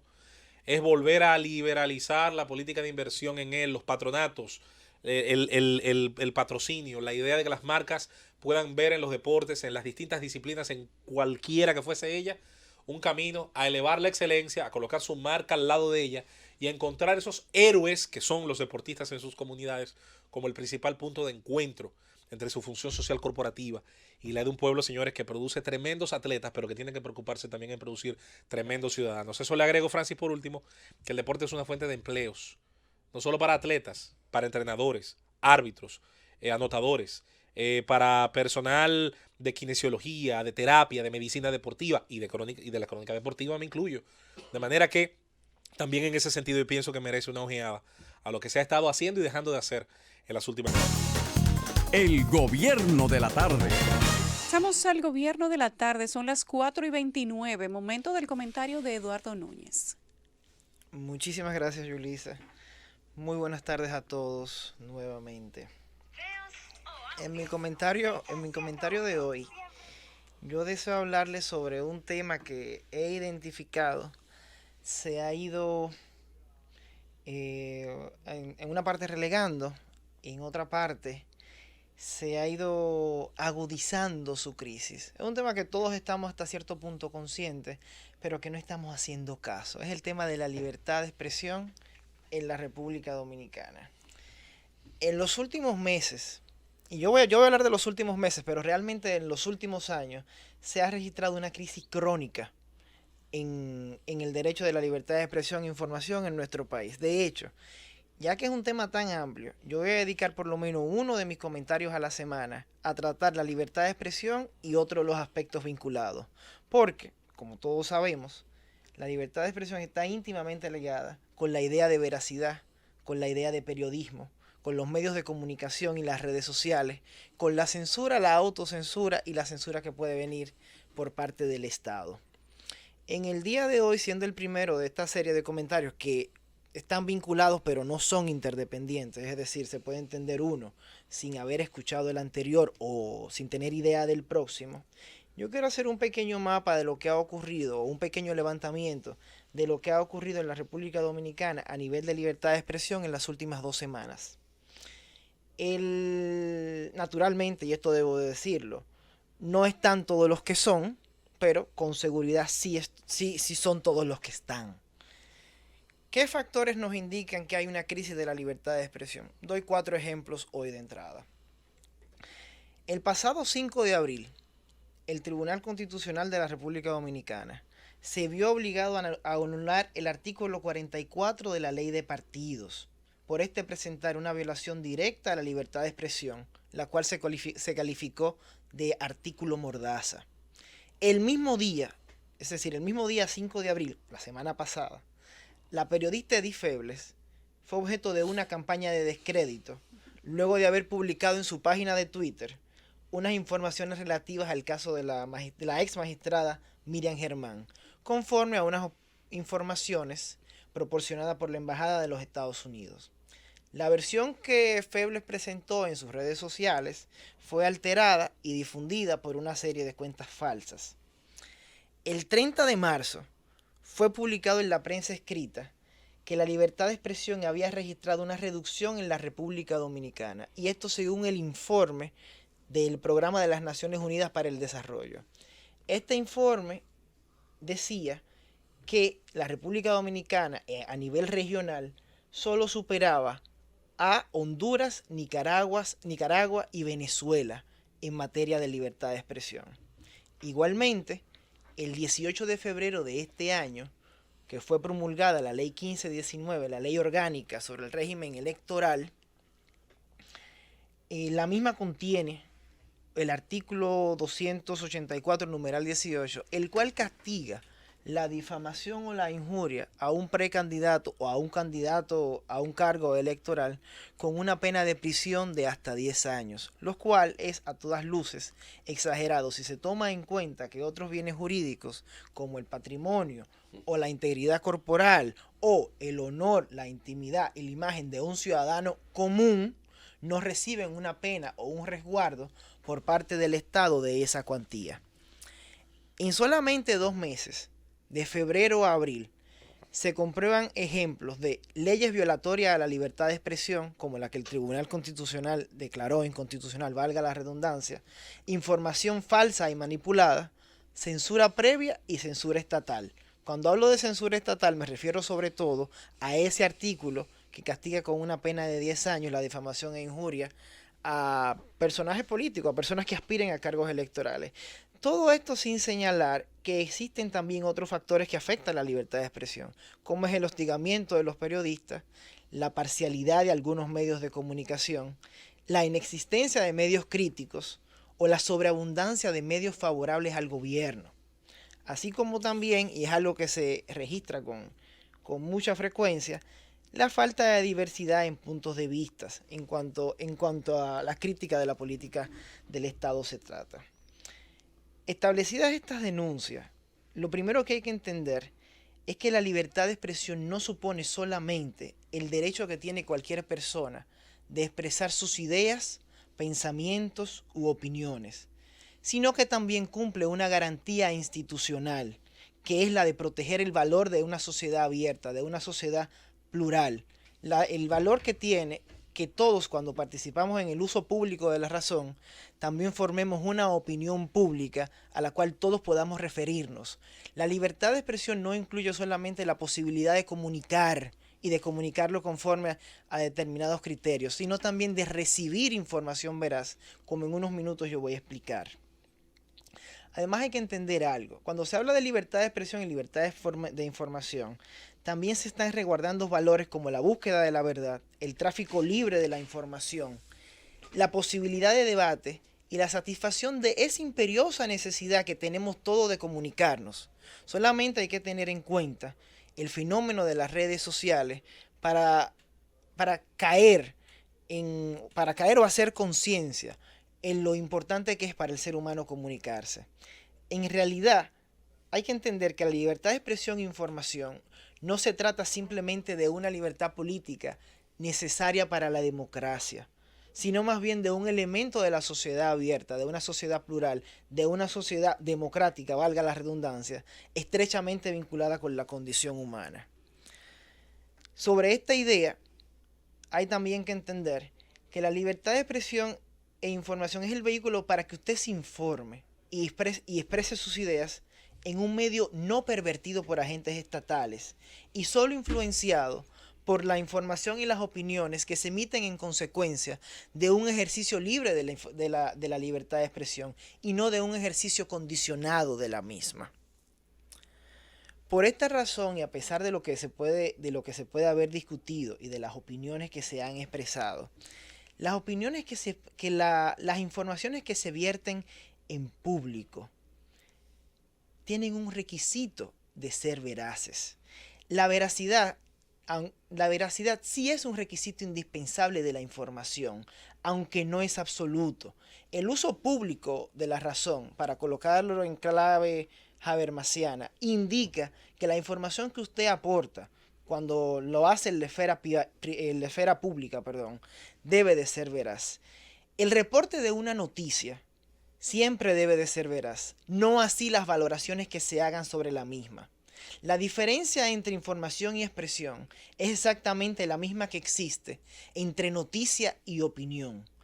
Nadie tiene derecho, por ejemplo, a que las predicciones y los juicios de valor que nosotros hacemos aquí sean veraces y por tanto tampoco nosotros tenemos la obligación de hacerlo, por una razón muy sencilla.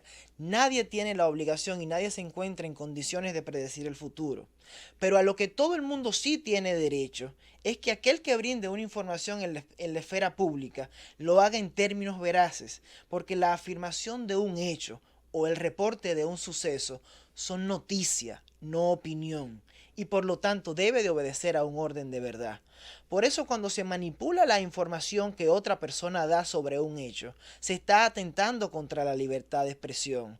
Por eso cuando hay una persona con una agenda o que presta su voz por paga o por incentivos económicos, hay una violación a la libertad de expresión, porque la condición necesaria para brindar información, no para brindar opinión, que esa es la distinción imprescindible a hacer, es que esa información que se brinda sea veraz.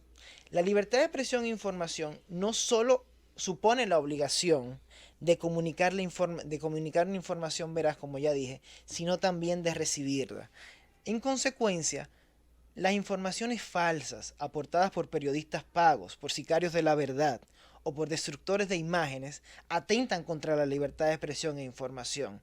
Repito, el derecho a la información veraz sí existe, no así el derecho a la veracidad de una opinión. Y es por una razón muy sencilla, para tomar un ejemplo de lo que decía José Luis anteriormente. Si todo cronista deportivo que hace una predicción sobre el futuro en base a su opinión tuviese que actuar bajo la lógica de la veracidad, las opiniones de los cronistas serían imposibles. Lo mismo sucedería con las predicciones que hacen los economistas, pero estas son opiniones a las cuales estas personas son titulares. De lo que nadie es titular es a la idea de distorsionar una información que viene de un suceso o de una noticia. Por esto, da vergüenza que nuestra prioridad sea castigar con 10 años de prisión a quien difame un candidato electoral y no castigar a quien manipula o altere la información brindada por una ciudadana común y corriente en el ejercicio de su legítimo derecho de libertad de expresión e información. Francis. El gobierno de la tarde. A las 4:42 regresamos al gobierno de la tarde.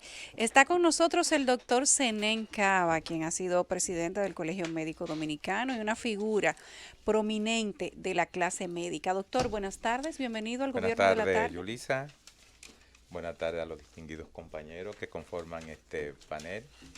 Nuestro querido amigo el profesor y Eduardo Núñez, un placer. Y Eduardo Núñez.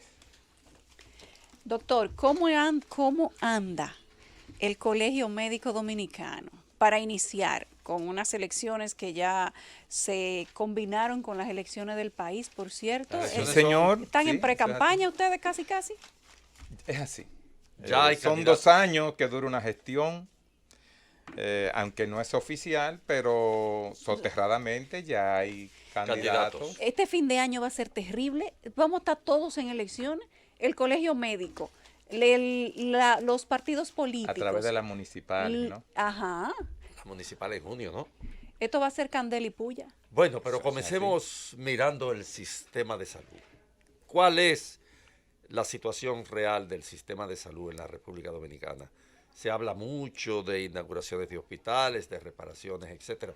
Pero el sistema de salud, ¿cuál es su opinión? Porque Zenén Cava es una persona vinculada al sistema de salud, fue presidente de la AMD, Colegio Médico. por lo tanto, sería bueno oír un análisis de cuál es la situación de el sistema de salud de la sociedad dominicana? Bueno, nunca ha sido bueno, pero yo creo que nunca antes como ahora habíamos visto la salud en situación tan precaria.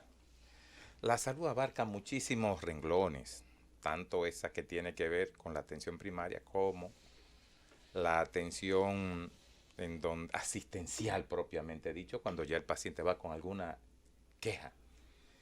Y es que desde los albores del siglo, desde ese pórtico del milenio, cuando se aprobó las llamadas leyes marco, una que era la Ley General de Salud, que era la 4201, y la 8701, que era la Ley de Seguridad Social, se aprobaron bajo la égida neoliberal de ver la salud como en función de un mercado, del mercado. Era la impronta que se venía imponiendo en toda América desde principios de los 80, iniciando con los Chicago Boys en Chile, los recordamos. Bueno, aquí, como todo fenómeno, llega tardío. Y llegó tardía la implementación de esas leyes, emulando lo que se había hecho en Colombia con la Ley 100 y la ley chilena. Sin embargo, en este país, en donde las instituciones son tan endebles, la salud no pudo ni remotamente lo que desde el punto de vista de la retórica proponía, que era crear una situación en donde los y las dominicanas pudieran recibir las atenciones que se merecen en un marco de derecho. Al día de hoy podríamos decir, sin sonrojarnos, que la salud es una suerte de mercado persa que gobiernos irresponsables han puesto en manos de los bancos a través de las mal llamadas administradoras de riesgos, porque no administran ningún riesgo, administran sus fondos, porque obtienen a través de la salud de la gente, de sus afiliados, en el caso privado, porque el mercado, recuérdese que se dividió en tres grandes sectores, segmentos: los subsidiados, que eran los pobres de solemnidad; los contributivos subsidiados, que eran los trabajadores por cuenta propia, trabajador liberal, negociantes; y el contributivo, que eran aquellas personas que cotizaban a través de las empresas, que los empleados. Bueno, ahora mismo hay cerca de 4 millones de personas que están de alguna manera afiliadas a ese sistema contributivo y alrededor de 3,5 millones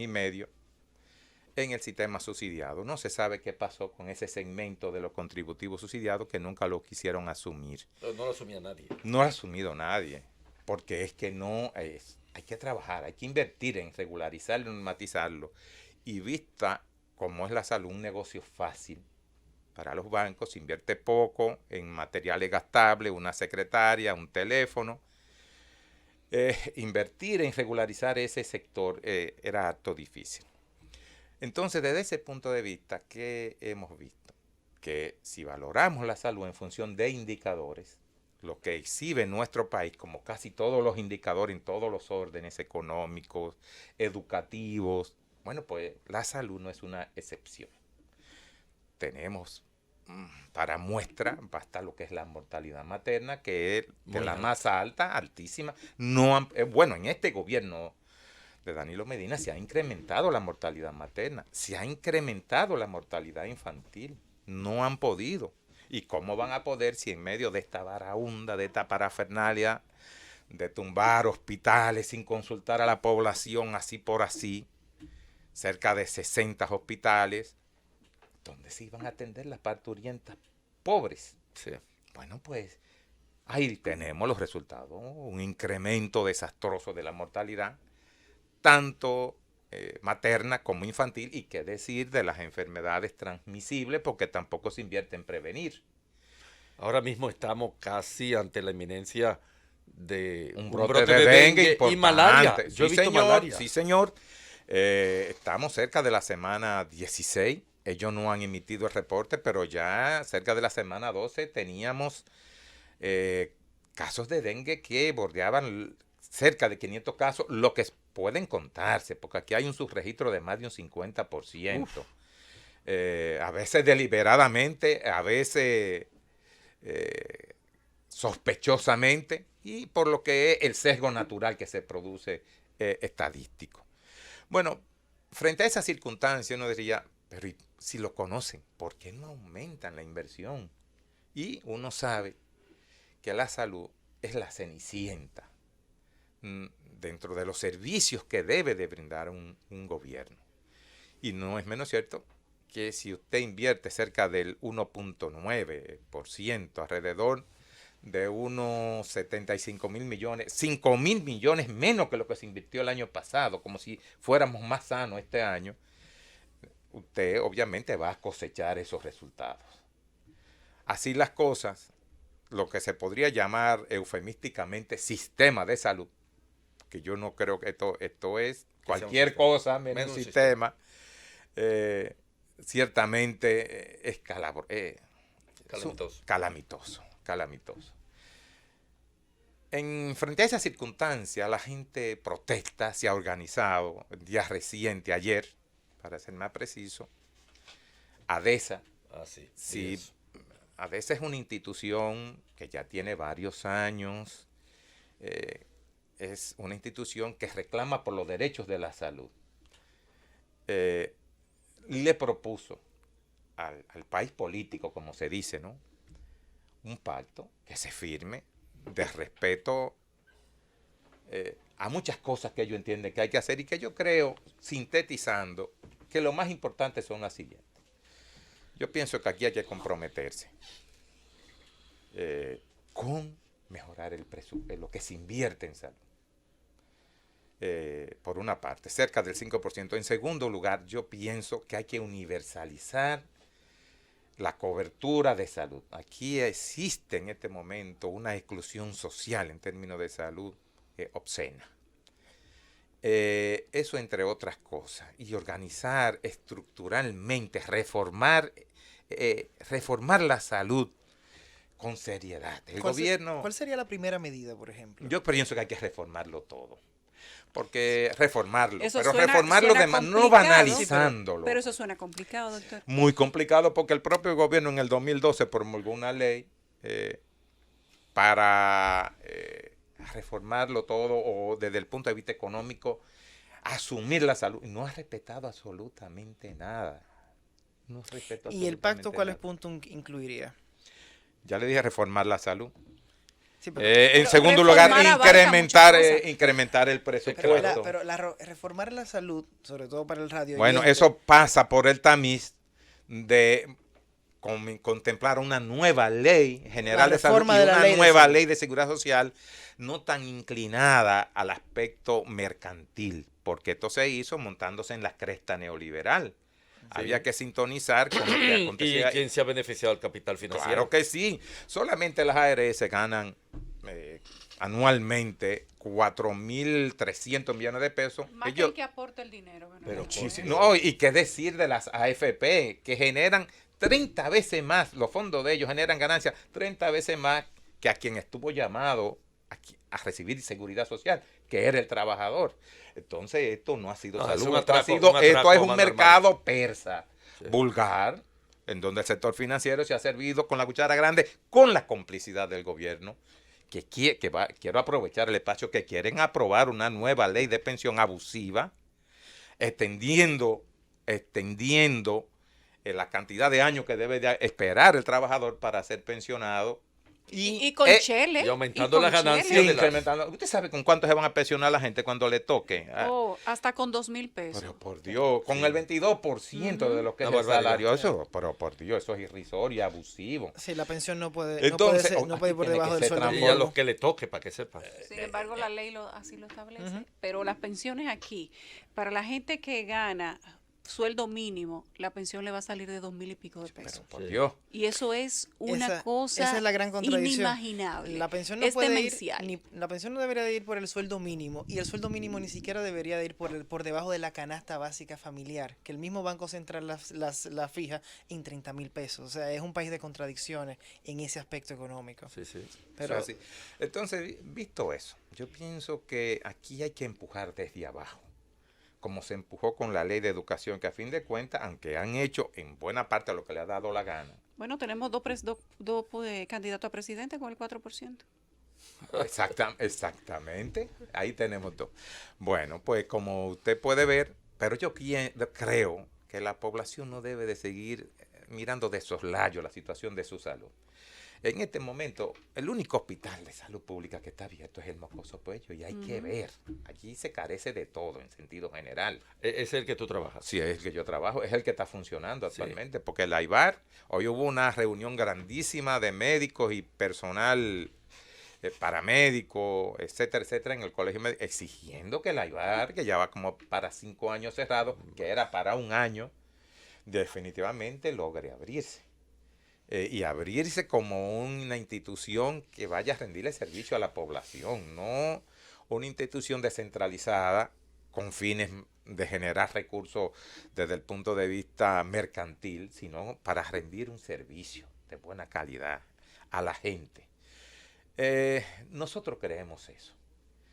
Hay que empujar desde abajo, exigiendo salud, enseñándole a la gente que la salud no es una dádiva, que es un derecho constitucional establecido en el artículo 61 y que el gobierno o los gobiernos están en la obligación, en el deber de proporcionarle salud a esa población que tanto lo necesita. Vamos a hacer una pausa, doctor. Con su permiso, vamos a integrar otros miembros del equipo y al regreso continuamos con la entrevista. Así es. El gobierno de la tarde.